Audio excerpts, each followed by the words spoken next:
नमस्कार मंडळी, मी माधुरी पुन्हा एकदा आपल्या नवीन ब्लॉगमध्ये आपल्या सगळ्यांचं अगदी मनापासून स्वागत. तर संध्याकाळपासून म्हणजे 5:30-6 वाजेपासून कसं रुटीन असतं रात्री झोपेपर्यंत मी कुठली कामं करते ते तुमच्यासोबत शेअर करते. तुम्हाला जर का व्हिडिओ आवडला तर नक्कीच व्हिडिओला लाईक कमेंट करा. चला मग व्हिडिओला करूया सुरुवात. इथे हे चारता आहेत शेळ्या. रुद्रांश पण गेला आहे. शेळीच्या मागे एकच शेळी आहे.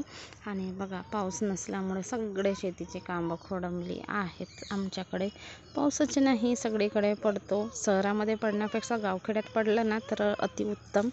शेतकऱ्यांना बिचाऱ्यांना तेवढीच आता उत्पन्नाचं साधन म्हटलं तर शेतीच असते आणि गुरंढोरं असतात. गुरंढोरांना पण चारा लागतो. तर अशा काही समस्या असतात निसर्गाकडून पण, ज्या शेतकऱ्यांना वेळोवेळी अडवतात. आणि आत्ता लावणी तर व्हायला पाहिजे होती, व्हायला नाही म्हणजे सुरुवात करायला पाहिजे होती, पण पाऊसच नाही तर बंद आहे लावणी.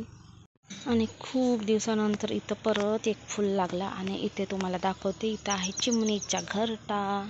पिल्लं आहेत का तर माहीत नाही, पिल्लं दिली असेल, नाही अंडी आहेत. तर ह्या झाडामध्ये चिमणीच्या घरटा आहे.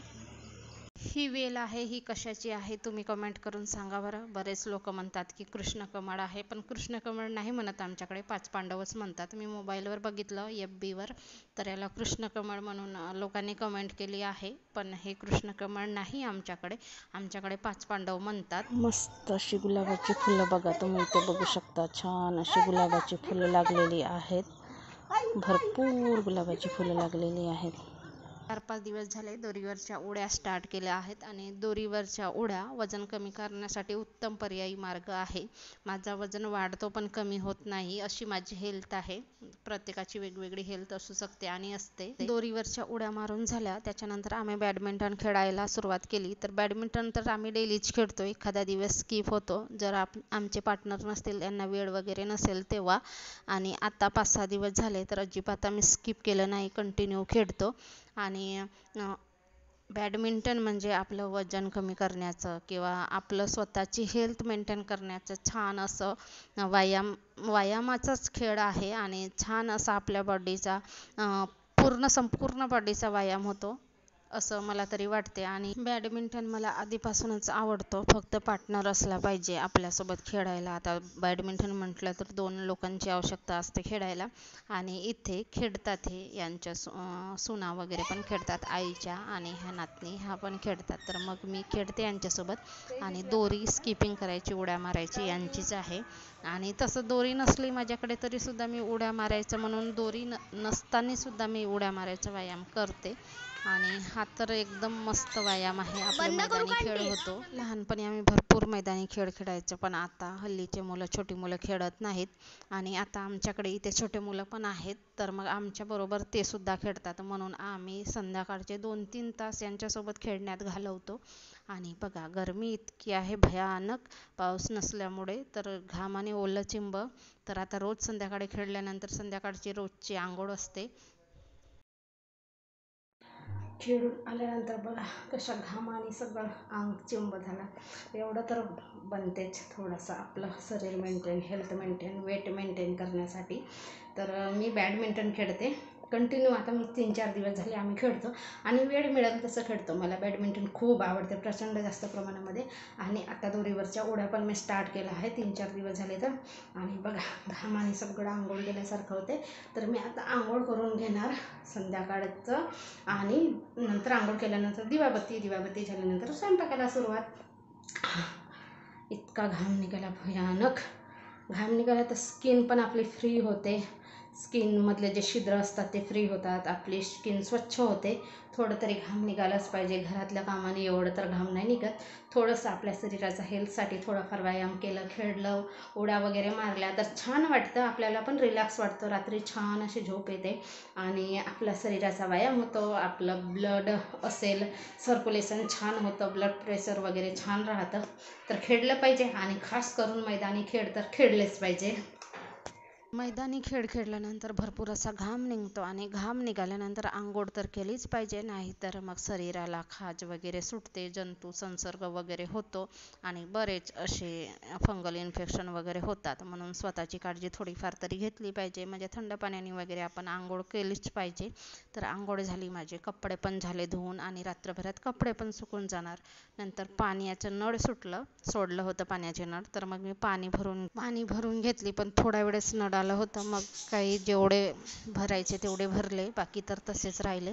आणि नंतर दिवाबत्ती इथे खिडकीवरती मी छोटीशी तुळस ठेवली आहे, तिथे तुळशीजवळ दिवा लावते. ते पण वारा वगैरे सुटत असेल तर त्या दिवशी नाही लावत, कारण तिकडून ओपन स्पेस आहे आणि वारा आला तर तो दिवा पण पडतो आणि दिवा पण विझतो. आणि तिथे मातीची पंती आहे, तर ती मातीची पंती फुटून जाते, म्हणून मग तिथे लावत नाही वारा वादळ आला तर. ज्या ठिकाणी दिवा ठेवते त्या ठिकाणी तेलाचं डाग पडू नये म्हणून ह्या प्लॅस्टिकचं डब्याचं झाकण होतं इकडे पडलेलं, ते आणलं आणि त्याच्यावरती मी दिवा ठेवते, म्हणजे पंती ठेवते, जेणेकरून तिथे डाग पडता कामा नये. कारण आपण भाड्याच्या घरी राहतो, बरेच असे इन्स्ट्रक्शन दिलेले असतात, तर फॉलो करावं लागतात. तर थोडीफार आपण काळजी घेतलीच पाहिजे, कारण दुसऱ्याचे दोन गोष्टी ऐकण्यापेक्षा थोडीफार आपल्यातच आपण बदल केले तर दोन गोष्टी ऐकावं लागतच नाही. तर आता मी संध्याकाळच्या स्वयंपाकामध्ये भात आणि अंड्याची भाजी बनवणार आहे, अंडा करी. चपात्या सकाळच्याच आहेत आणि एवढ्या गरमीमध्ये चपात्या पण करूसा वाटत नाही, कारण गृहिणीच आहेत, आपणच आहेत तर झेलून घेतो. तर इथे 1 डझन रुद्रांशच्या पप्पांनी अंडी आणली होती, कारण रुद्रांशला आता रोज ऑमलेट लागतो आणि सकाळी शाळेत जायच्या आधी मी त्याला ऑमलेट बनवून देते, तर तो खातो. नाहीतर कधी हॅपी बिस्किटचा एक छोटासा 5 रुपयाचा पुडा तो खाऊन जातो. आणि रिसेस त्यांना मग 11:30ला वगैरे होते, तोपर्यंत त्याला भूक लागते, म्हणून मी थोडंफार तरी काहीतरी खायला देते. पण आज गेला तर तो अजिबात काही खाल्लं नाही. आता अंडी पण शिजवायला ठेवते आणि रुद्रांसाठी आता इथे प्लेन ऑमलेट बनवून देते, कारण सकाळपासून ऑमलेट खाल्लंच नाही, तर त्याला ऑमलेटची आठवण आली होती, तर त्याला ऑमलेट बनवून दिलं. इथे अंडी ठेवली शिजवायला, भात पण शिजतो आहे. तोपर्यंत मी कांद्याची टमाटरची पेस्ट करते. तर कांदा आणि टमाटरची एकत्रच पेस्ट केली. अद्रक लसूण तर आठवड्याभराचे आपण करूनच ठेवतो, तर ते आहे बरं पडते. आपण आठवड्याभराचं वगैरे असं करून ठेवतो अद्रक लसूणची पेस्ट, तर ऐनवेळी आपल्याला करावं नाही लागत, तर तेवढीच आपली वेळेची बचत होते. तर इथे अंडे शिजतात, तोपर्यंत बाकी जी काही असतील कामं तर आता आहेत नाही, पण छोटी मोठी उद्याची वगैरे भाज्या वगैरे नीट करून ठेवणे ही तयारी तर मी करून ठेवते, जेणेकरून उद्या सकाळी आपण 5-10 मिनटं लेट उठलो तरी काही फरक पडत नाही. ॲल्युमिनियमच्या भांड्यामध्ये आपण अंडी शिजवायला ठेवली तर भांड्याला आतमधून काळा असा कलर येतो, कलर चेंज होतो आणि भांडा काळा काळा पडतो. म्हणून मी आता काय करते, ही लोखंडाची कढई आहे, ह्या कढईमध्ये मी अंडे बॉईल करायला ठेवते, याच्याने काही फरक पडत पण नाही. स्वयंपाक झालं, भात भाजी, सकाळच्या चपात्या होत्या त्या, आणि आता आमचं जेवणसुद्धा झालं. जेवण झाल्यानंतर तुम्ही इथे बघू शकता आपला किचन ओटा क्लीन करून ठेवलं मी, गॅस शेगडी सगळं पुसून ठेवलं आणि भाताचा तेवढा गंज बाकी आहे, कारण आमच्याकडे भाताचा गंज रिकामा करत नाही, असला नसला तरी झाकून ठेवतात. तर म्हणतात रात्री आपल्याकडे लक्ष्मी जेवायला येते, तर थोडंफार तरी 1-2 शीतं तरी लावून ठेवायचे. तर तसंच म्हणून आम्ही ठेवतो, कधी घासत नाही. रात्रीचे भांडे रात्रीच घासून झाले. एक काम बरं पडते की आपण रात्रीचे भांडे रात्री घासलं तर सकाळी आपल्याला भांड्याचा पसारा पण दिसत नाही आणि एक कामसुद्धा कमी होऊन जातो आणि आपल्याला फ्रेश वाटते.